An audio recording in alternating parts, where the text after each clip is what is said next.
Podcast C2, català.cat, episodi 31è. El podcast que t'ajuda a provar el C2 i a comunicar-te en català correcte.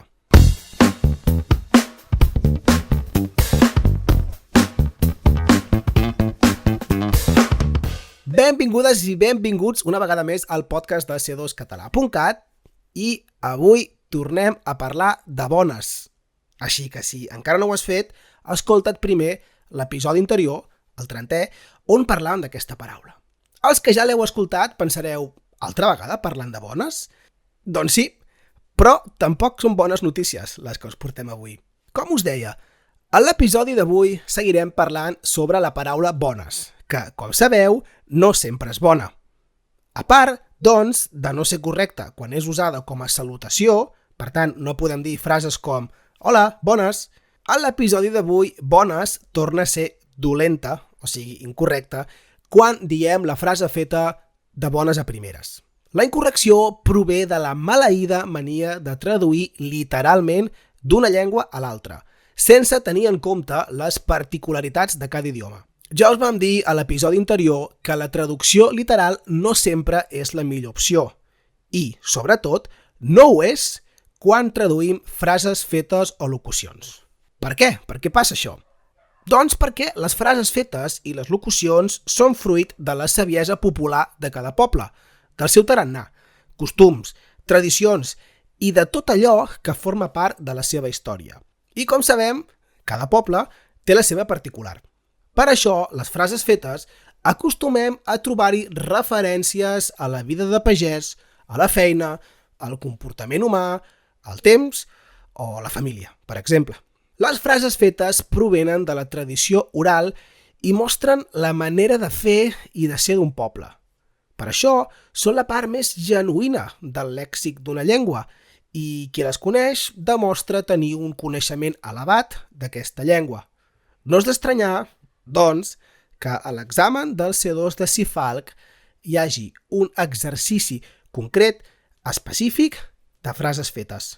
Per això, el curs que hem fet, que trobareu a c2català.cat, hem intentat que, a mesura que anem fent les explicacions, fer servir aquestes frases fetes, les pugueu incorporar al vostre lèxic i d'aquesta manera us vinguin al cap d'una manera natural el dia que feu l'examen.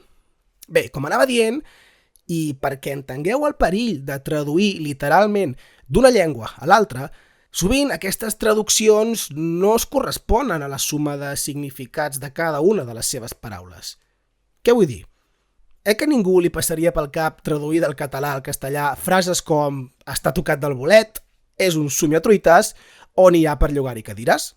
Doncs, si a ningú li passaria pel cap, per què en català tenim tendència a donar per bones les traduccions literals d'expressions castellanes? El resultat d'aquestes traduccions és gairebé sempre tan incorrecte com ho seria dir «está tocado de la seta», «es un sueña tortillas» o «hay para alquilar sillas». Bé, reprenem el fil. La locució de bones a primeres és una traducció literal del castellà de buenas a primeres. Nosaltres, els catalans, tenim altres maneres d'expressar aquesta locució. Si és en el sentit de a primera vista, podem dir d'entrada, abans de tot, primer que res, d'antuvi, de primer cop d'ull, i si té el sentit de bruscament, podem usar tot d'un plegat, de cop i volta, tot d'una o de sobte. Ja ho veieu, d'opcions en tenim més d'una i de dues. De locucions i frases fetes no ens en falten, així que evitem aquesta mala praxi de traduir literalment les que pertanyen a una altra llengua, en detriment de les de casa. I ara un petit apunt. Tot i que de vegades és difícil diferenciar les locucions de les frases fetes, per això, si equivalen a un nom, en diem locucions nominals. Si equivalen a un adjectiu, adjectives. Si equivalen a un adverbi, adverbials, etc. Per exemple, si diem «això és de l'any de la picor», adjectival perquè equival a un adjectiu fent referència a que és molt antic o vell. Vell amb V baixa.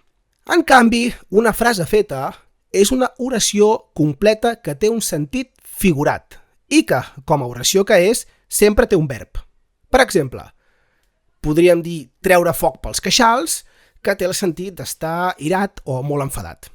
Sobretot, no fem les coses a la babalà. I bé, fins aquí l'episodi d'avui, que és una continuació de l'anterior.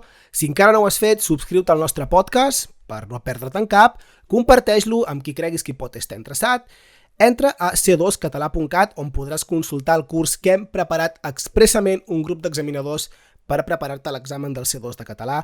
T'expliquem tot allò que necessites saber per aprovar-lo i, sobretot, gràcies als nostres anys d'experiència, sabem on se sol equivocar la gent quan es presenta l'examen del C2 i et fem saber quins són els errors més freqüents que sol cometre la gent quan es presenta el C2 de català.